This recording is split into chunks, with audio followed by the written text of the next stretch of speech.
Hello, bird nerds. It's the bird emergency again.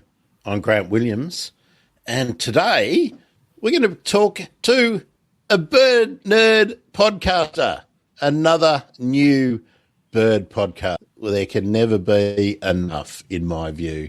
So, welcome to Kirsty Costa, who is the host, creator, and I've got to say, I got a lot of admiration for someone who's pulling a full-time gig and producing a podcast. Kirsty, how are you? Welcome to the Bird Emergency.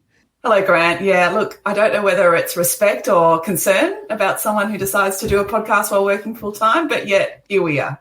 Well, look, we're going to have a bit of a free-form discussion and talk about, well, why you got into podcasting, which I'm not clear, even though we have had a discussion before, whether the birds led you to podcasting or whether you were already into podcasting.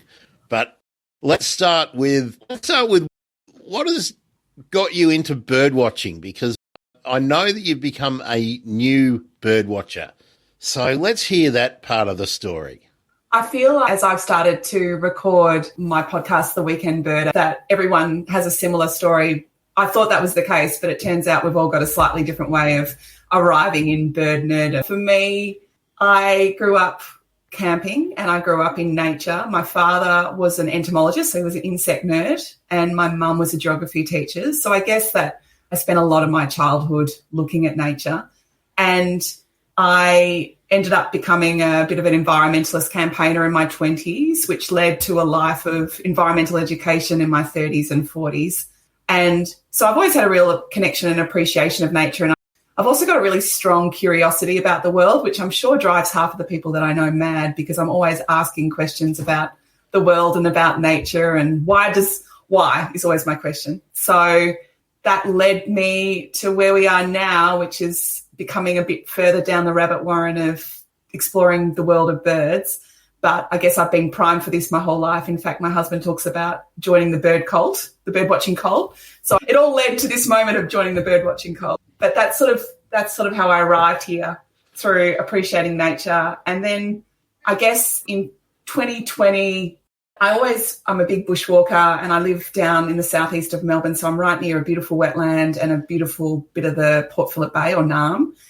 And as part of that, I really missed nature when we had to go into a series of lockdowns in Melbourne over the last few years. And so my daily walk became really precious to me. And I guess I moved then from being a bird noticer to a bird watcher. And that's where I started to count my birds and get a decent pair of binoculars. So it's real fresh for me. It's only been 2.5 years of officially being a birder. Up until then, I think I was a bird noticer and a bird appreciator. Now, thank you very much for bringing in your husband, and that he may be starting the journey. Shameless plug time. Urban Field Gnats have just put this little tome out. There we go. I don't know if you can see it. A guide to the creatures in your nature, in your neighbourhood. Urban Field Gnats, well worth getting hold of if hubby is a sort of new birder, so that you don't have to get him to be familiar with your bird books yet, but he can get started. And if he's interested in bark and leaves and lizards and anything else, that'll get him started. So I love that. All right. Totally. That's my shameless plug. I've been wanting to plug it for weeks and no one's given me an easy segue. Thanks very much for that. So it's an interesting thing having an entomologist in the family, I reckon, Kirsty, because so many of us walk through the bush and don't have a holistic appreciation of what we're in. And this is probably the same anywhere in the world. I'm talking to people all of the time who never notice things like fungi. They've never noticed the different bark on eucalypt trees. They couldn't describe a flower beyond a colour. And that's always bothered me. I wonder, were you a bug kid? Did Dad's influence in his professional life pervade the life at home? Were you preserving specimens of moths? Did you keep all the foam that you got in packaging so you could pin out the wings of butterflies and whatnot as a kid? When you describe it that way, it really sounds like a total animal taught. I definitely was not that. In fact, I think I grew up with I've always had a very deep sense of empathy for living things in general. But I do remember going into the Department of Agriculture as a kid and going to my dad's workplace and seeing hundreds and hundreds of what you just described, which is basically moths and butterflies. He specialised with the Department of Agriculture in looking at moths that eat our crops, and in particular because he was also an environmentalist and conservationist focused in on how you can use less pesticides in order to grow food. So that's what he did his PhD on armyworms, and so he was a real mothman. But I think that he also did a part of a marine biology degree as well, and so I think him and my mum, their natural curiosity about the world was really inherited by my brothers and I, and we definitely grew up noticing. And there's something special about that as well, the way you even described it then about noticing fungi and noticing trees and noticing leaves.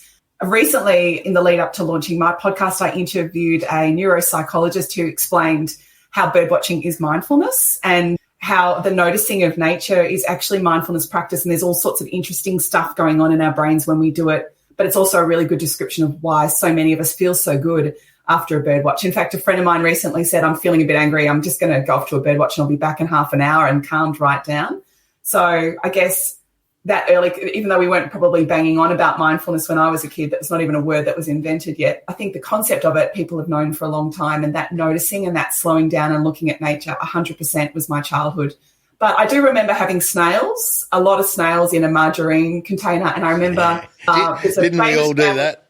Famous family story about how I was watching Play School with my brothers, and I ran inside to Mum very upset because Luke had eaten my pets, and my brother had decided to scoff a whole lot of the snails when he was like 2 years old, 1 year old. So we had a bit of that going on. I remember lots of stick insects and praying mantises, noticing them. And my parents had a beautiful garden made up of Indigenous plants from our area. And when they moved in, they actually removed the rose garden, and they got angry messages in their mailbox from the neighbours saying, you've ruined the beautiful rose garden, and replaced it with something like with rubbish. Yes. With rubbish. Yes. Yeah, exactly. So there was lots of that around us, kicking around. So, yeah, I can definitely name a lot of insects, that's for sure. Now, I'm going to date myself here again, Kirsty. I'm a few summers further down the track than you. I, too, had no idea what mindfulness was as a kid. What? Bug catchers were cool things when I was a kid, and you'd go out and you'd, what was the ad? God, catching bugs. But one of the projects I did as a kid, and this is where I'm dating myself, we didn't think of collecting and displaying insects as torture. It was science. And I actually built myself a big display case and had a collection of insects. And you should know this, I would imagine, from your childhood. Moths, is that Lepidoptera?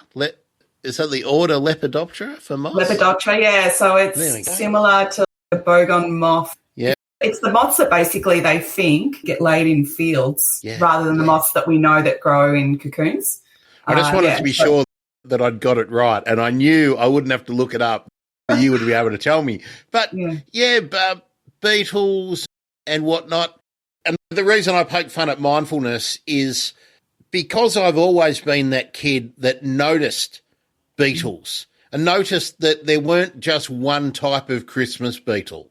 I probably collected half a dozen that flick beetles or click beetles, moths and whatnot. Shells, leaf types, bark types. I've always noticed them. I was trying to sort out the difference between hackas and grevilleas when I was about 10 or 11. Now, I just thought that was normal. I didn't realise that most people didn't do it. So mindfulness for me is just something I've always lived. I didn't realise people had to go out and seek it. So it's a joy to watch people discover birds and discover nature because I know what they're opening up into. Yeah, I agree. And there is something about taking someone into nature in a time of crisis or in a time of elation or wherever we're at in our lives, and being able to watch someone change as we spend time in that space is such a privilege, and watching ourselves change as well. Yeah. And I think that it's really interesting because I live near a big Ramsar listed wetland where I am, and I don't think half of my neighbourhood had actually walked around or been near that wetland because pre the lockdowns we were all living busy lives and people were rushing from place to place and probably doing some long commutes, some of them. And it was amazing. It was like peak hour traffic on the wetland in the afternoon. So I think there was some, I don't want to bang on about lockdown and COVID because no one needs that, but I think there was some really amazing things that did happen during that time. And one of them is an appreciation of local spaces. I know that I found a whole lot of bush tracks that I didn't really know existed. And that was the moment where I actually really tuned into birds in a way that I'd always noticed, but not really fully paid attention before. Yeah, it's interesting. But yeah, I think there's some values there that you probably grew up with and I grew up with that sort of helped us get us to where we are now in terms of priming us for properly appreciating nature and understanding the science of it, for sure. Yeah, I have to always remind myself that, I mean, I grew up, actually, we used to have to traverse the wetlands that you lived near when it was, remember when, well, actually, you might not. I don't know whether you lived there when you were probably about 6 or 7, but remember when it was a shithole? And remember when Wells Road wasn't a freeway and that it was a massive bottleneck to get from down where I lived, down the very end of the peninsula, to get up to Southland? Before Frankston had a decent shopping centre, we used to have to drive up to Southland, and that was a big adventure. And you'd drive through the Edendale wetlands, and it was a really sorry, it was a pretty sad-looking place. Yeah. So right. We've got to give a big tick to the responsible authorities, and I think we can probably say it's been the water authorities as well as local council and the state government, and probably there's been funds from the federal government, all the volunteer groups down there, turned it into a fantastic community asset, and there's bitterns there. Yeah. It's incredible. I grew up on Wurrung country in the east of Melbourne, Bunurong country, which I'm now on, and that incredible area is called Karam in Bunurong, is such an incredible space and used to be much bigger and has been interrupted a lot by housing. But yeah, I've had the privilege of working with friends of groups in my local area and getting to know some of the water authorities and council and all the other people who really invest in that space. And it's an incredible privilege to live near it. And I think the great news is because more and more people know about it now and appreciate it, if it ever came under threat, there's enough of a community connection to it to be able to protect it as well, which makes me feel happy that it's in safe hands in a lot of ways. I'm not sure if you remember, but I can remember being about 20, maybe 25, and there was a real fight. The community had to fight to save the wetlands from development, from being drained and filled in and whatnot. And Aspendale Gardens was part of the wetland, and now it's a massive suburb. But what's left was really hard fought. So well done to the warriors from the 70s and the 80s and the 90s who have managed to get some of it protected. Yeah, and thanks to the people who look after it today. It's a real team effort, and I know a lot of people are working together in all sorts of spaces around Australia and the world. People are collaborating and working together to care for those spaces, and I guess that's what gives me hope. That's what keeps me going. In my full-time work, I'm an environmental educator, so I spend quite a bit of time reading about the good and the bad news of the world. And there's people give me hope every day. Lot to be optimistic about. Every time I get hopeful, Kirsty, I get depressed as well. I mean, we are in a G20 nation with buckets of cash to throw at stuff that I certainly don't value. There's always buckets of cash for a whole lot of stuff. It's an absolute battle to secure money to protect assets that can't ever be replaced. I mean, you can always build another building. You can always build another road. You can always resurface another footpath. You can always replace some drains, but you can't replace the last stand of Indigenous vegetation that is in any location. A revegetation project does not replace standing intact habitat. And I can't believe we're still talking about that with government. But anyway, let's not get bogged down into that People can listen to the bird emergency and hear me bang on about that endlessly. Lockdown and COVID do you reckon it's been a plus for awareness in nature? Yeah, I don't know, to be honest. I'm really grateful to live in Melbourne, and I'm really grateful, being someone who's got health issues, I'm really grateful for the way that everyone worked together to keep me safe and me to keep other people safe. So I'm really grateful for that. I guess I saw people using our local spaces in a way that they hadn't before, and that was amazing to watch them connect to their local area. And in the development of the Weekend Birder podcast, I have had a privilege of, really, this podcast is about sharing the skills and advice and knowledge of our birdwatching community, and it's been amazing to hear their stories. And there seems to be some sort of trend where there seems to be more bird watchers now, or maybe more bird noticers, or maybe more nature observers. And I know, talking to people like the amazing people at BirdLife, that they've said that there's been a bit of increased interest in bird watching. And so I guess that's a really exciting thing. And I'm counting myself as a newbie there. And I've also started to talk to other friends who are all starting to come out of the woodwork, that they also went through something similar. Yeah, I think that it's really exciting to see the birdwatching community grow. And I'm really excited about the diversity and the variety of voices in our community as well. And I think that diversity has helped during this time. It's grown a bit, but that's all anecdotal. I try not to claim things that I don't know, but anecdotally I can see there's some interest. And I recently interviewed the amazing people behind the Sydney Bird Club.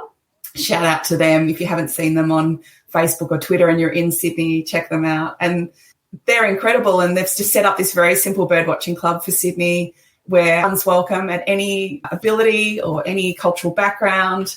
And that's emerged over the last few years as well, due to demand. And they like to combine their birdwatching with beers and other fun things. They keep it casual. So I've heard lots of stories like that since I've started recording this podcast. That's great. I'm always looking to take a positive, and with the whole lockdowns that we had in Melbourne in particular being so long, starting earlier than the rest of the country, and certainly on a par with only two or three other cities in the world for the length of time that we were confined, I was really encouraged by how people's attention was diverted into neighbourhood and the assets in the neighbourhood. Whether we had the 5K or the 10K limit, people were walking around and then going on social media saying, guess what I just saw? And I think certainly in my area, people started taking ownership of the road verges and things like that. I noticed people picking up litter and things which in the earlier times was, we'll wait for someone from the council or from whatever to do that.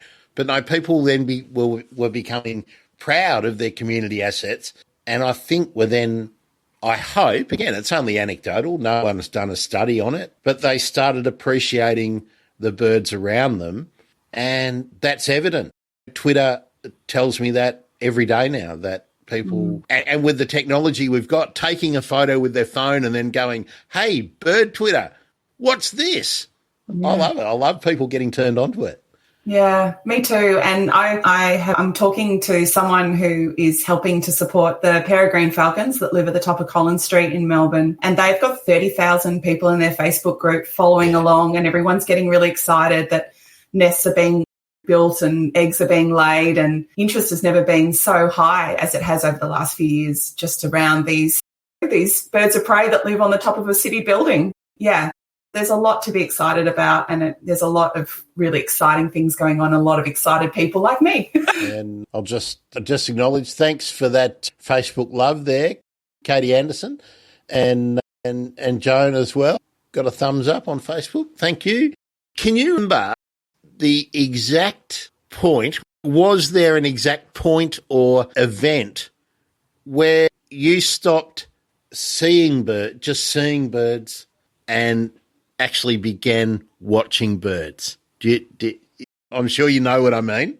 Yeah, it's a really good question, and I'm sure this actually happened way before this memory. I go on a lot of walks with my amazing folks who are still with us, and they have been bird watching. That has been something that they've always been bird nerds and they've always been nature nerds, but it's actually something they've really leaned into in their retirement.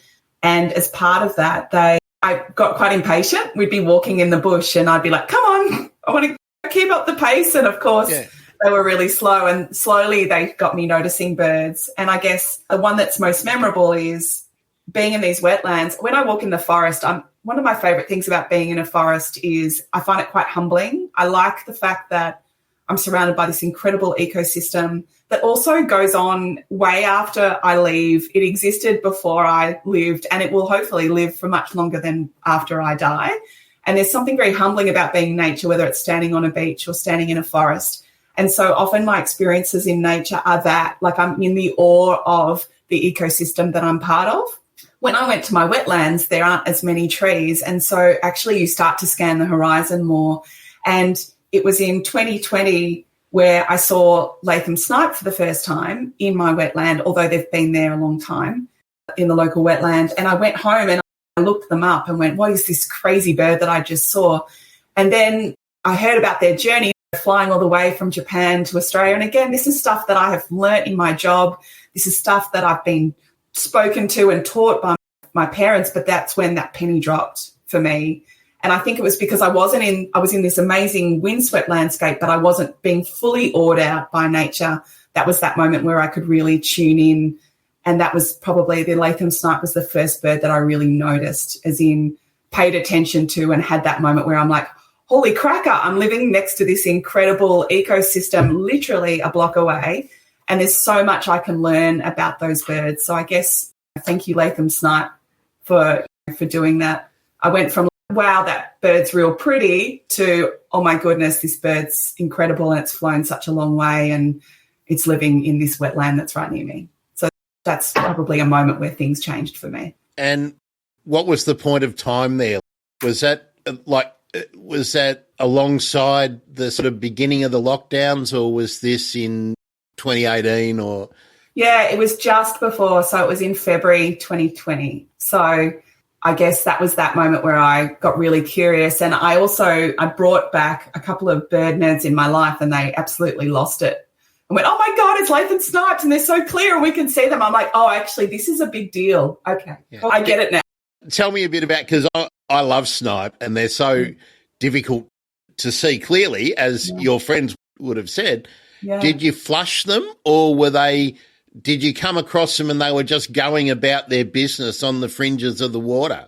Yeah. So I've worked in wildlife conservation education for the last 4 years, and as part of that, I've really had my education in ethics and understand how to live beside animals, and also how to respect animals, and also how to understand welfare in animals. And so as part of that, I'm definitely not a flusher, and I probably a bit more hardcore than some in my approach to bird watching because of that.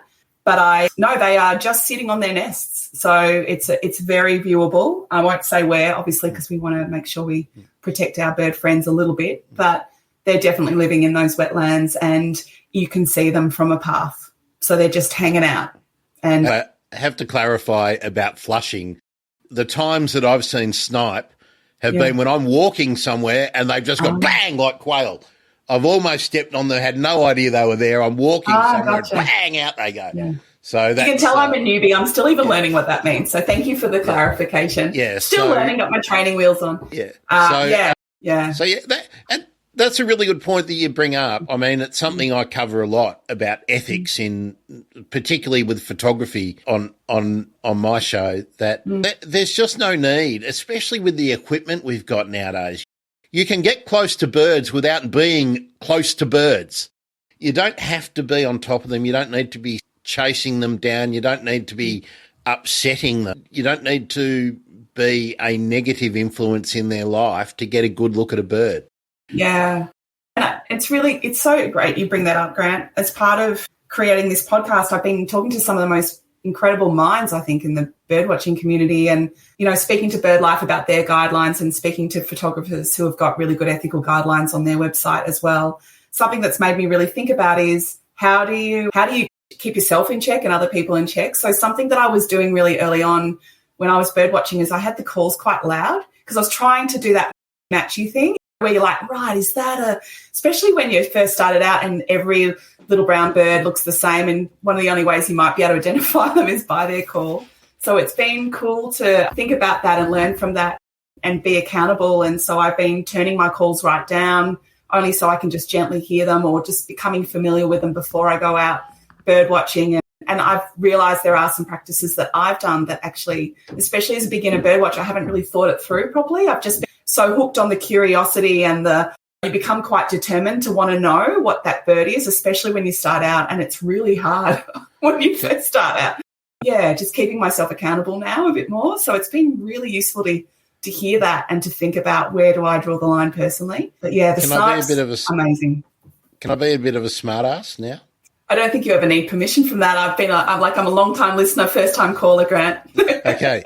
If you are someone like Kirsty who likes to do the playback and the analysis and going, am I sure? Okay. This little thing cost me $3 online and it plugs into the bottom of the phone and whatnot.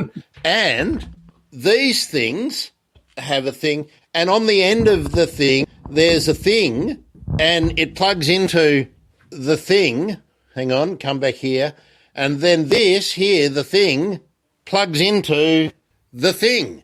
Yeah. Right. So, and if you don't want to carry those big things, every phone comes with tiny things. The ones that you and I are both wearing now. Yeah. So that's right. Yeah. So, yeah, I mean, if I'm ever going to be a bastard in life, that's the kind of time where I'll be a bastard. I recently saw somebody with one of those Bluetooth speakers that you can get them with like to take them down the beach and you put them around your neck. It's like and they look like a bag, or even they double as a bag. I saw someone with one of those recently in a park tormenting birds, and I wasn't polite at all in my approach to them, and I basically hounded them out of the place because I've said it a million times. I don't know if I said it to you when I spoke to you for your show, but it's the same as someone coming to your house at 4:00 in the morning and bashing on your front door and then running around the house and bashing on all your windows, shouting at you. It's essentially the same thing. Yeah. Don't do it. Please don't do it. Look, I probably have a more gentle approach to you, but yes, I believe we've got to keep ourselves and keep each other accountable. And I was walking recently in a bushland where someone was up real close taking a photograph of a nest, and we just had a gentle conversation about how maybe that may not be a great thing. Sometimes people are educated and make different decisions. Some people haven't thought about it before. Some people have. So, I think it's really up to the birdwatching community to keep ourselves accountable. And the great news is there's so much support out there where you can get real educated and then you can still have a freaking great time birdwatching. That's right. It doesn't ruin it. It's still awesome. But just go and have a good time. And the birds are not yours. They're not yours like your kitten is yours. That's the point I want to get. People have this sense of entitlement that well, they're here, and especially people who make a trip to go somewhere. Well, I'm here. I've got to see the bird, so I've got to be able to do this. No, you don't. It'll be nice if you see the bird. That'll be marvellous. But don't upset the bird. It's not your pet. Leave it be. That's exactly. And I think as a beginner, you can definitely, I could feel myself going on walks where I'd get really excited. Yeah. I'd look on eBird at all the potential birds that I could see and I'd set up my expectations. It's all part of that learning curve, and you soon realise that actually if you set your expectations, one, you don't get mindful, you're not present in the environment you're in. You're not just loving the rosella that you're looking at, or you're not loving the wattlebird you're looking at. You're not admiring a black swan up close with your binoculars. So there has to be I think something that I have learned as a beginner, and I think other beginners would probably testify to this, is just being able to go out and seeing what's there and just being there, and what you see, and not getting excited too much about the potential that you can see a new bird. It might be kicking around, it may not, but try not to set the bar real high. Don't get me wrong, folks. There's nothing wrong with the bird orgasm, right? We've all been there. Oh, I don't believe it, right? But just be nice. And when you're being mindful too, be mindful where you put your feet when you're walking around too, because there's critters down there and don't break branches, all those kind of things. When you've been out for a nice day in the bush, the forest, the beach, the scrub, wherever it is, it's really nice if no one actually knows that you've ever been there. That's the beautiful thing. Yeah. But yeah, bird orgasms. When's the last time you had a bird orgasm, Kirsty? I feel like we're getting real personal, Grant, and I feel like I now know too much about you. But look, the last time I got really excited about a bird was I have been trying to find a red-cap robin for ages, and they're kicking around Melbourne a bit. And I went and looked at some of the most obvious places and a beginner bird watcher. I just had to set up my expectations. And then a couple of weekends ago, I was up in Bendigo at Greater Bendigo National Park around Kamarooka, and such an amazing place to visit. And sure enough, there was a couple of red-cap robins, and then I turned around and there was a shy heath wren, which was one of the loudest birds I've ever heard. So that made me laugh that a shy heath wren is so loud. And then I also saw a western whistler. So I think that was all in one spot. And I guess it's really funny talking to some of my guests on the Weekend Birder. They get really jealous because I'm a beginner. And also I discovered birdwatching officially during a lockdown period. I haven't been to Queensland yet as a birder. I've been to Queensland and I've walked through the forest, but I haven't been as a birder. I've only been to a couple of states. I haven't been over to WA yet. There's a whole birding world out there that I'm yet to discover. And yeah, I can get 3 lifers just by going up to Bendigo. So I know that this is a precious time that I won't have again. So I'm enjoying every minute. But that was the last time that I got very excited as a birder. Seeing 3 lifers in one spot, what a treat. I was going to suggest if you're looking for a red-cap robin, that's where you should go. Just head out towards Bendigo, and they're out there. And the beautiful thing about the red-cap robin is that you're just as likely to be walking around. If you're visiting someone, you're just as likely to be walking around, and then you'll turn around and it's sitting on a fence post. Yeah. Amazing experience. That heath wren, very good get there. It was exciting. And I also love bird colours. I mean, I was with a couple of people who were bird watching and a couple of people that were just bird noticing, and someone made the comment that red-cap robins look like they're exercising in the 80s. They've got a lot of fluoro going on. It's a real get out. And they got the hyper colour on. Yeah. Yeah, they got the hyper colour on. It's a real fluoro look. Yeah, really rocking it. So big ups to the red-cap robin. Yeah. That's what I always think whenever I see lorikeets. I think, yeah, you're still wearing your hypercolour. Grow up, fellas. And if, for those watching or listening, if you don't know what a hypercolour T-shirt is, one of the very few things from the 80s and maybe the 90s, did they live on into the 90s? That I do believe they did, yeah. I had a Beverly Hills 90210 hypercolour socks, so that dates it in early 90s, I think. Yeah. They were certainly a thing in the 80s when I was a teenager. And look, was I a teenager? I think I might have been a bit more than a teenager in the 80s. But yeah, that's one of the things that I wish everyone could still enjoy, like the Big Charlie. But it'll be back. Everything comes back. Just give it time. Well, that's right. No, that's right. We're not seeing any new movies, so why would it be different? Now, let me pull this discussion back online. We know a bit about now your beginning journey with bird watching, but podcasting. I mean, it's something that I obviously love, being a podcaster, and I've podcasted about different things over time, and I probably dived into podcasts about 2010 maybe. I reckon I first listened to them, and about 2012 was pretty hardcore. When did you discover podcasts, and what were the first kind of podcasts that you were a devotee of? It's a great question. I first discovered my first podcast was This American Life, and it's because I love stories. I learn a lot through stories. In fact, it's pretty hilarious that I'm doing a science podcast when I gave up science in Year 10 at school. And now I work as a science educator, and I also am a climate reality leader and talk about climate science. So go figure. But I think the reason why is because at school I wasn't engaged in a textbook and a one-word answer. I liked the story. I liked the journey. I liked open-endedness of it all. And so, yeah, This American Life was introduced to me by my brother, and it just the stories, the fact that I could access all of these stories on demand was pretty amazing. And I think looking at my podcast collection now, it's like my music taste, it's super eclectic. So either I'm in the mood for a comedy podcast because I don't want to think about the world too much and I just want to laugh and listen to an interesting conversation, through to I'm a bit of a nerd for ABC podcasts, so I love Conversations with Richard Fidler and I love anything that Anne Jones pumps out.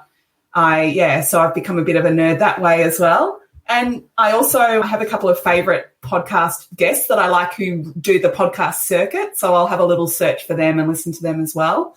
I love the audio medium. And when TV arrived and the internet arrived, they said radio was dead. And I love that it's not. I love that podcasts and radio still kick on. And there is something about my imagination that gets really activated when I'm listening to podcasts in a way that is not fully illustrated to me like it is when I'm watching TV.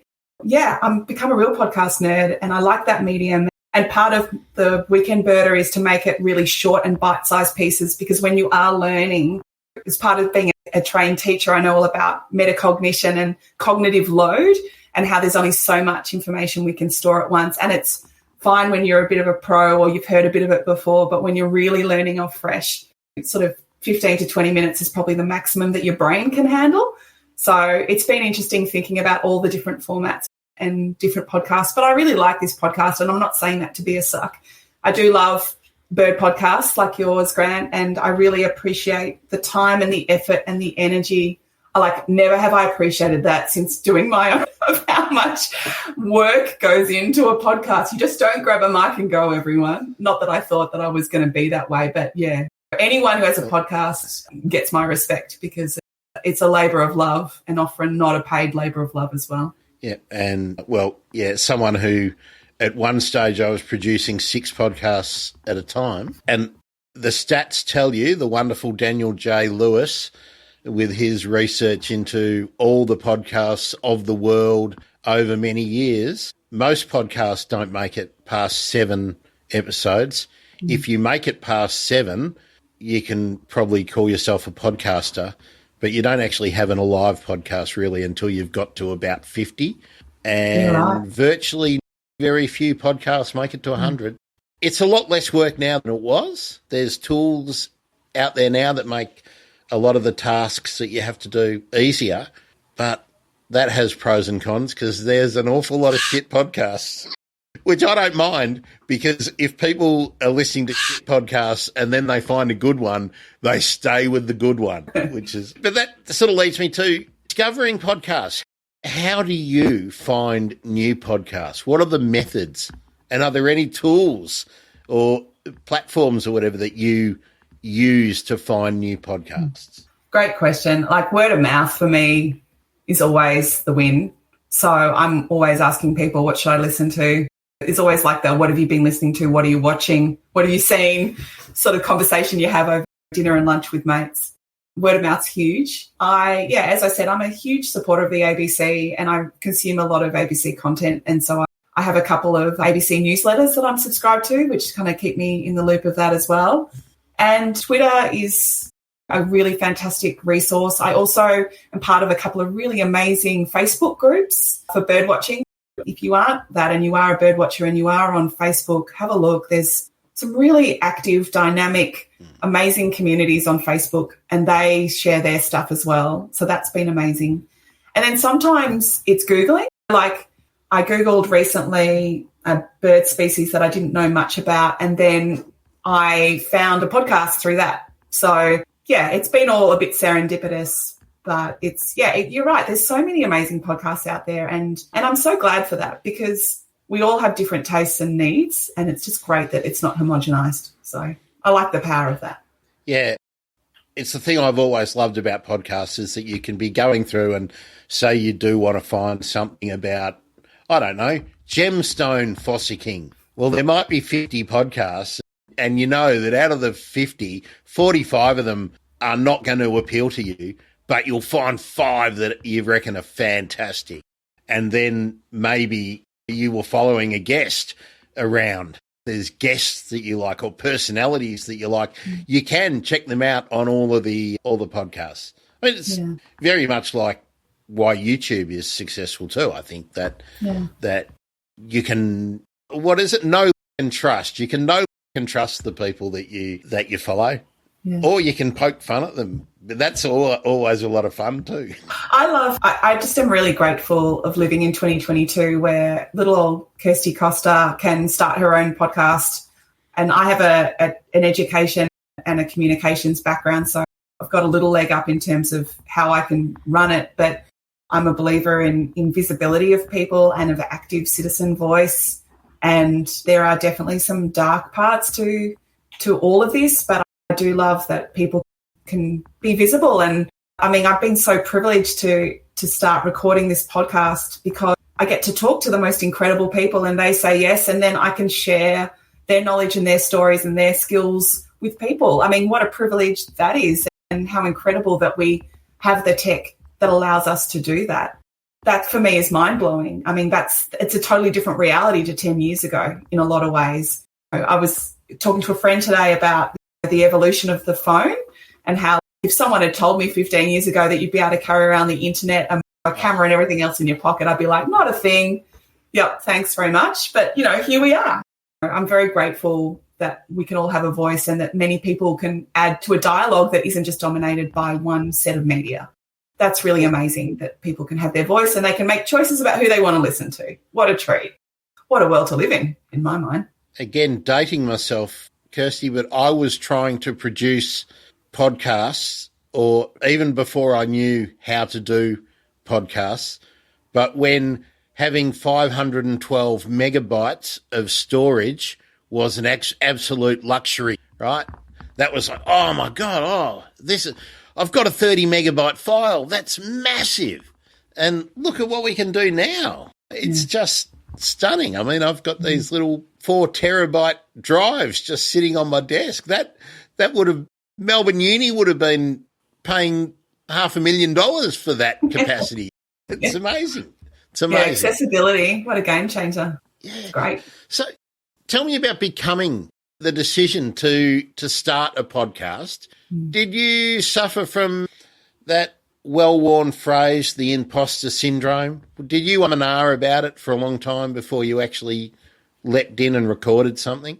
Yeah, I guess I give everything careful consideration. I'm a bit known for that. But when I started out birdwatching, because I couldn't hang out with people at the time, I went searching for support. And so I found some incredible books. I found a couple of really good podcasts, although the podcasts I was listening to sometimes were well above my knowledge because I was beginner. People would get into the nitty-gritty of the science and it just lost me. And then I found a couple of good YouTube videos and I found some really good websites, but there was nothing really that really introduced me to the birdwatching community and also allowed me to learn from them like a mentor, I guess. And I guess that passion and commitment to want to support other beginner and intermediate birdwatchers, to have that, started to override my imposter syndrome.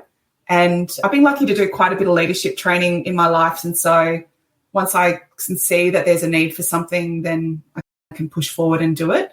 But where I'm not is I'm not a scientist. As I said, I gave up science in year 10. I'm an educator and I'm a trainer and I'm a communicator and I'm a teacher. Really, my job is to get the experts in the room to share their knowledge and not be an expert myself.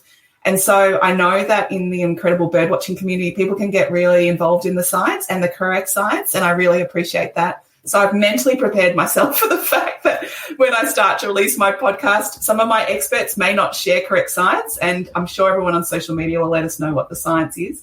But I ask everyone to go gently, because really what this is about, sharing our stories and sharing our knowledge and sharing our advice, leaning into that experience rather than always getting it, like nailing it at 100%. And other thing I've learned about science is that it is contested sometimes. And I want to share a bit of that too, that actually different people got different perspectives and understandings of science. But yeah, so I guess I'm not claiming to be an expert, so I don't have to feel like an imposter. I'm definitely a learner, and everyone who's listening is probably a learner too. So we're all in it together.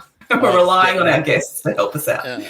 Definitely. I mean, a lot of people, when they're thinking of starting a podcast, you first got to understand what a podcast is. And look, it's so easy now. I mean, anyone who's got a YouTube channel calls himself a podcaster now, and that's not strictly true.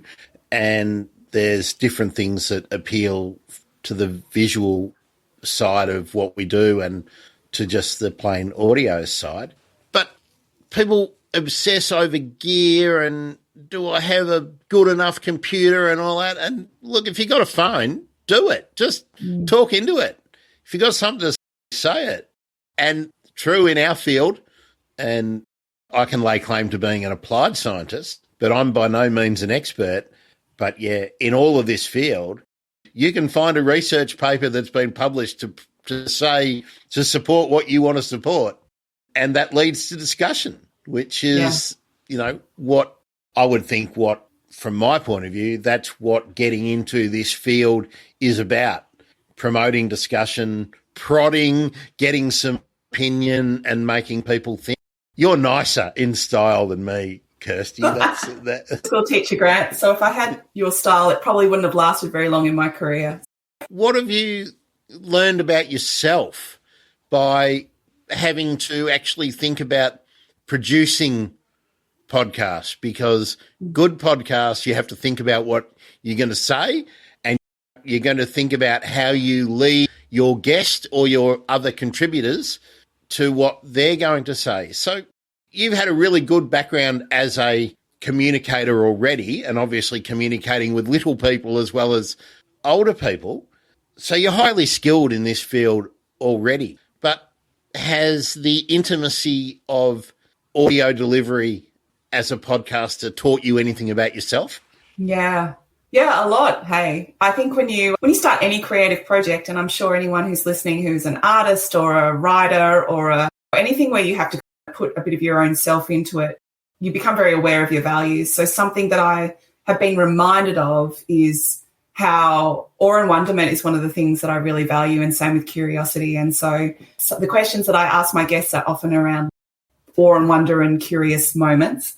I'm a big proponent of inclusivity, and making sure that the diverse voices of the birdwatching community are represented is really important to me. In fact, I even have a statement on inclusive and diversity on my website. So I guess at the moment I'm launching this podcast in 3 weeks, and it's a nervous moment for me because I am going to speak who I am and be very vulnerable in that way to people, because all the decisions I've made and the guests I'm talking to and the questions I'm asking all come from a pretty authentic place where my values are. And something that I've learned is also that there are just amazing people out there with incredible stories. And every time I speak to anyone, I'm just blown away by their story. I mean, Grant, you feature on this podcast, and you sharing some of the question of how did you get into birdwatching is such a simple one, but so many stories come out from that. And and then as a birdwatcher, I guess what I've learned is how important birdwatching is to me. So I am very open in the fact that all my life, I grew up with some significant health issues that has led to some health anxiety that kicks around, and you can imagine over the last few years has had some interesting peak moments. And when I'm feeling anxious, I go into nature and I birdwatch and I calm right down. In fact, every year I have to have a significant medical scan. That means I have to go into an MRI machine, and I'm a bit claustrophobic and it freaks me out. I even have to get sedated. And last year I went to the Royal Park wetlands and I birdwatched for an hour because my MRI was delayed. And when I rocked up to the hospital, I almost didn't need the sedation. I was so chilled. And so what I've learned about birdwatching is that mental health gift that it gives, as well as the awe and wonderment and the connection to nature and the connection to country, is so strong, more than I ever knew. And I can't imagine my life without it now. And that's been incredible to be able to discover that. It's the best mental health practice I've ever done. And I've tried a lot of different mental health practices over the lifetime that I've had. So what a discovery, what a treat and a gift to have that, and to be able to show other people that. And also quite a few people that I've interviewed shared some of one of the reasons they birdwatch is that feeling of peace and calm, and how important that is. Yeah. And also I've learned all the tech stuff, so that's been fun too. Well, a couple of things. Yes, dear listener and viewer, I am a guest on the first runs of Kirsty's show. So I do tell a story that I don't think I've told on my podcast. So we'll hold that back so that people can listen. And you're talking to quite different people to me, because our shows have got a different focus. But Kirsty, this is just for you. Hold your breath. Breathe. Right. We've both been in those machines many times. Yeah, I mean, it is incredible. There's so many different ways that people come to bird watching and come to spending time in nature. And I love that. I love that there is just everyone's got a story to tell around it. And then in the podcast, I get to learn the most coolest stuff. I didn't realise actually that in the end it's becoming a bit of a selfish project because I'm learning so much about birds along with my listeners. And that's been so cool. Everyone's got their own little bit of knowledge. And so many people I've approached, it takes me a little while to convince them to come on the podcast because they say I've got nothing to offer. And then you think I could build a whole podcast on your knowledge alone. Yeah. Everyone's got a story. Got a story and everyone's got knowledge that can be shared. So it's very cool. Kirsty, now when you park your car somewhere, you know, that maybe you haven't been to Forest Hill Chase for a while or you've had to go and visit someone at Sunbury and you pull up somewhere, do you instantly, instead of worrying if you're on the right street or whatever, do you instantly look around and go, oh, is that a muskler or a coat? I am that person. In fact, I'm that person that when I've got people in the car on a country road, I'm pulling over by the side of the road. Look at that. What's that up there? Yep, I'm totally that person. And I have learned with bird watching, which I'm sure lots of bird watchers have learnt too, that actually you think I'm just going to go into this amazing forest and I'm going to see all these birds, and you get out of the car and they're all in the car park. And you walk into the forest and there's not that many birds there, and you come back to the car park and they're all there. So I've learnt that a lot of birds are in the car park. And birds are curious creatures. Many birds are very curious and very intelligent, and they actually want the interaction, provided that you are not forcing yourself in, that they will be on the fringe of the car park and check you out. Obviously, yes, bird watchers, yes, some of them are very shy and retiring, but no, just about anywhere you can go and find some birds if you don't really mind what birds you are interacting with. Yeah. So get out there. So, Kirsty, tell me what birds have taught you recently, like with this new found appreciation of the birds around you. Yeah. Have they taught you anything at all? It's a really hard question. I feel like I've been taught by nature since I was born. And I think what birds have reminded me is that everything is connected. And the other thing that I guess I've been reminded of, even though it's part of my job and I think about it all the time, is when you become a bird watcher and you have discovered the birds in your local area, and you've sort of, like for me, I've seen a lot of birds now in my local area and I'm starting to get curious about the birds further afield. I get out a map of Victoria where I live and I look for the places where I could go bird watching, and I see these tiny little green patches on a big map.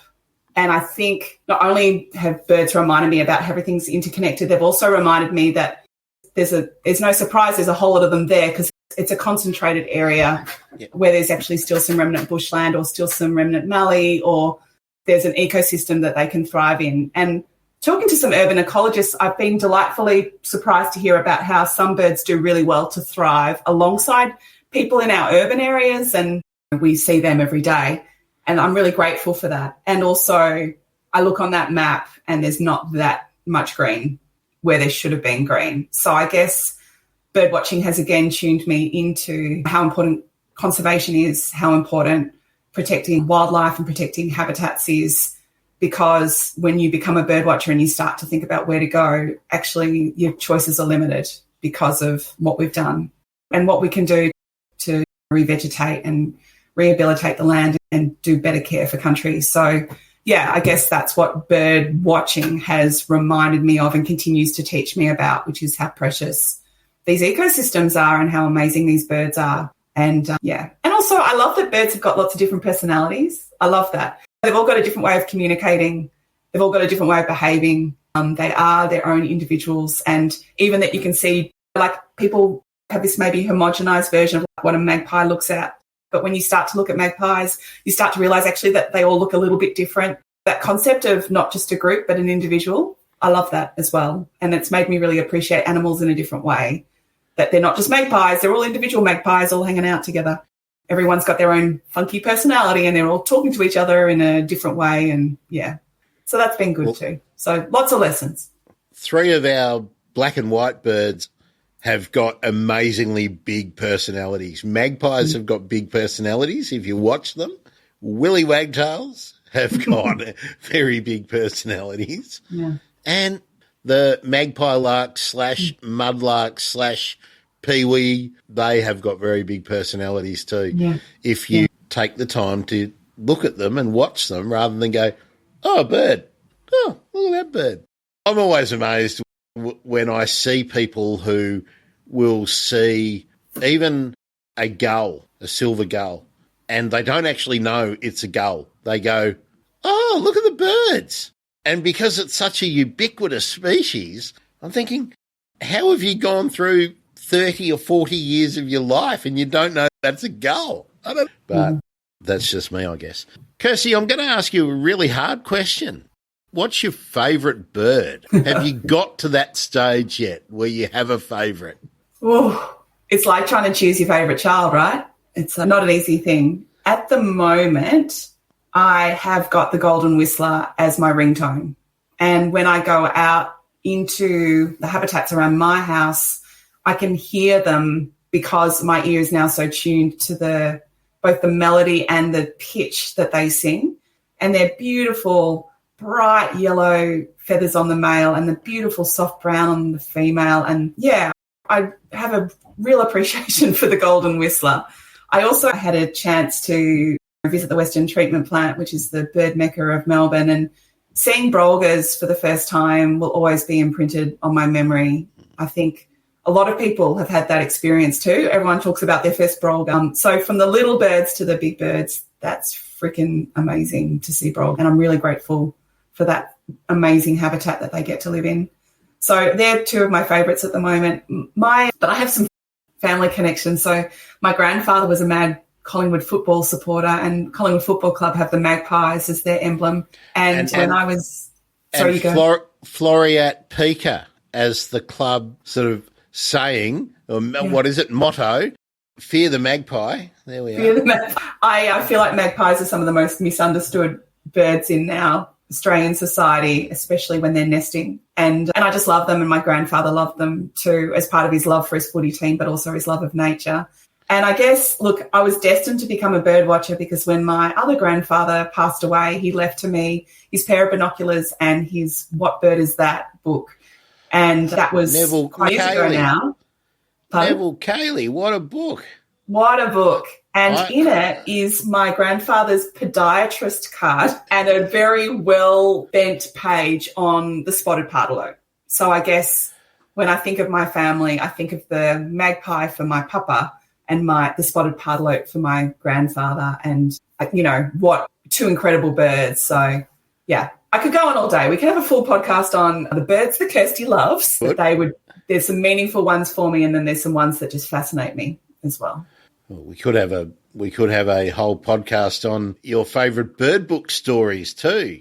I bought a second-hand copy of What Bird Is That when I was about 12, and it was about probably 20 years or 30 years old then. So I love that book.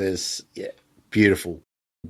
Now, I only want to now, Kirsty, is to ask you about how people can consume your show, and tell us a little bit about what people will find when you release the episodes.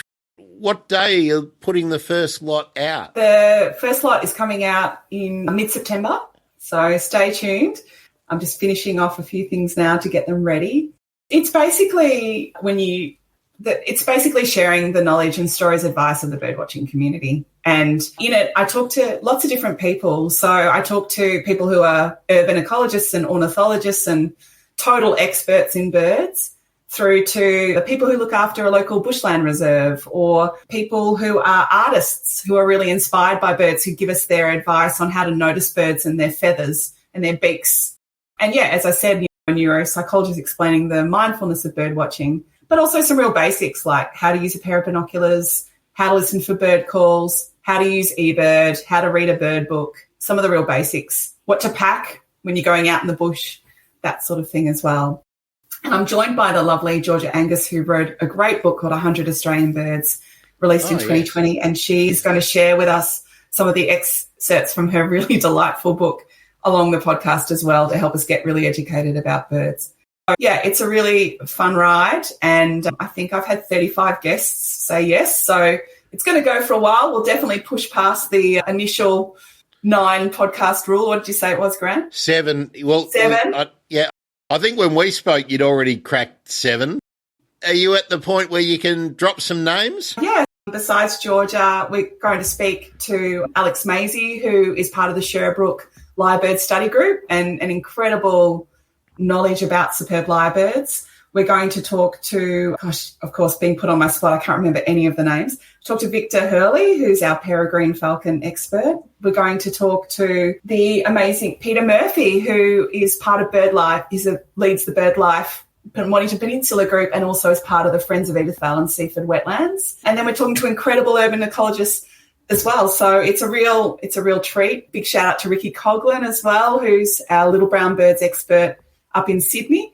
And also Tom Hunt, who's giving us some advice around bird-friendly gardens. And Tom's based in Adelaide and is currently actually working out in the desert on a desert project as part of his work as well. So there's a real combination of people, but we talk really simple science and it's all bite-sized pieces and it's a bit of story with a bit of science with a bit of advice. So easily digestible. And it's particularly I had in my mind beginner and intermediate bird watchers who just want that extra support. But hilariously, a lot of the experts I'm speaking to, I can't wait to listen to it because they want to hear more from the birdwatching community as well and just hear more about the stories of the people who are part of the community that they belong to, including your fine self, Grant. So, yeah, it's really exciting and I can't wait to share it with everyone. If people jump on weekendbirder.com, that's a website which is soon we'll be hosting all the episodes, but you can find links to our social media if you want to jump on there and be the first to know when it goes live. And there'll be an episode every week. So a little morsel of deliciousness to consume every week in the bird world. And, of course, I'll link to it. I'll update and everything after it's live. That's Kirsty's Twitter handle there, at Birdapod too, that you can see. It's really exciting for me to see that new Australian bird content is getting out there. And it's fab that we've got a couple of the same people that we've spoken to. I mean, now Ricky's a 2-time guest on the Bird Emergency now, so that she's getting up there. But it's also great to see that there is a really wide range of voices that you can get into if you're into birds and nature generally in Australia. And it's nice. I remember one of the reasons I started the Bird Emergency was there were no Australian voices doing podcasts in this field. It was all US and a few UK things. But now the world's opened up. African and Asian bird podcasts. And now a new Australian one. Who should listen, Kirsty? Should any birder listen, or have you really crafted it? I'm interested in where you think the cutoff point is. Obviously, it's real newbies, but it's really anyone who's going to sling some binoculars around their neck and go for a walk, isn't it? Yeah, and I definitely, as I said, I'm a newbie and I'm picking up little tips along the way that I didn't learn when I first started. So people might find that they can sharpen their skills or pick up a little tidbit of knowledge as well. And I think they just really appreciate hearing all of the different people who belong to the birdwatching community as well. I've also got quite a few friends who are wild bird curious, wild bird lovers, and they're pretty excited about listening to it as well. So you don't have to be a bird watcher to listen to it because it really is it's as much about people as it is about birds and science and advice. It's a bit of both. And that's what makes our birdwatching community so special. It's that wonderful combination of people and nature coming together to hang out. Yeah, I think a lot of people will hopefully enjoy it. I was stealing that phrase, bird curious. I think that can be applied to many situations. We'll grab that one. So mid-September. So have you picked a day that you're dropping? Are you going to go? Are you a Monday show, or are you going to be like a Wednesday show? Or Yeah, look, I could get really corny because the Weekend Birder has a little logo that is a superb fairy wren, which, yes, I am a one-woman show. I drew myself, and I'm a terrible drawer. So, it's a good logo. Everyone will have a giggle at that. It's a good logo. But I think I'll probably end up dropping them on Wren's because, on Wren's Day. So, yeah, because you can't avoid a pun, right? Who can avoid a pun? Puns are the best. Exactly. So, look, I'm tipping look out for it on the 14th of September, which is a Wren's Day. It is a Wren's Day, yeah. And you can't really get more in the middle of September than on Wren's Day the 5th, Wren's Day the 14th. Yeah, it's coming soon. And the reason why I'm not fully committing to a date is I'm new at this, right? So I'm still figuring it out. So that's right. There's still work to do. Hey, and look, the rules are, Kirsty, are there are no rules, right? You know how to look after yourself in terms of all the self-care stuff and whatnot, but, it's only a guideline. Put them out when they're ready. Put them out when you're happy with them, and people will pick them up, because most people won't listen on the day that you release them. They'll find them over the weeks and months to go, and they'll be excited by the new Bird Pod and, I found Kirsty and she's amazing. I love her. And then they'll stalk you on the socials. Look, I'm just really happy that I know this sounds really corny and modest, but it is actually true. If one person listens to my podcast and they feel like a more confident birder, or they feel like that they can relate to the people who are there listening to, then I really do feel like job done, because that's what I was missing when I was a beginner birder in that way. Yeah, if that one person is happy and shares that with me, well, then I'll give that a big tick and I'll be pretty happy about that. It's also been a joy talking to people who don't normally get interviewed on podcasts. They're really excited and they've told all their family and friends that they're going to be on their very first podcast. And I love bringing visibility to people and giving them their chance to be able to speak and share and tell their stories. And that's been really amazingly awesome. Even just having created this and giving them that opportunity to feel valued for what they know and what they've experienced, then that's freaking amazing. It makes me so happy. Definitely fellow travellers there, Kirsty. There's nothing like the joy of sharing someone else's knowledge and expertise. That's what I love. And hey, we'll just one convert at a time. You build the wall one brick at a time. That's all it is. Let's just give, if you want to drop a comment or ask a question, this is your final opportunity before we wave Kirsty off into the afternoon, evening. It's almost dinner time and here. Yeah. Kirsty, I'll just tell you, just be prepared for the amount of people around the world who will start following you on the socials, and certainly Bird Twitter and Bird World generally, I think, is a really supportive place. Mm-hmm. And apart from a couple of idiots jumping into your stream and going, or people trying to flog your cryptocurrency, I can't point to one negative other than how much time it takes, because you love it so much and you want to interview everyone you possibly can. And then you go, oh, my God, look at all the things I've got to do. That's good advice, Grant. I'm really grateful to be a new member of the birdwatching community. And just like the teaching community, which is an incredible, education is an amazing sector to work in.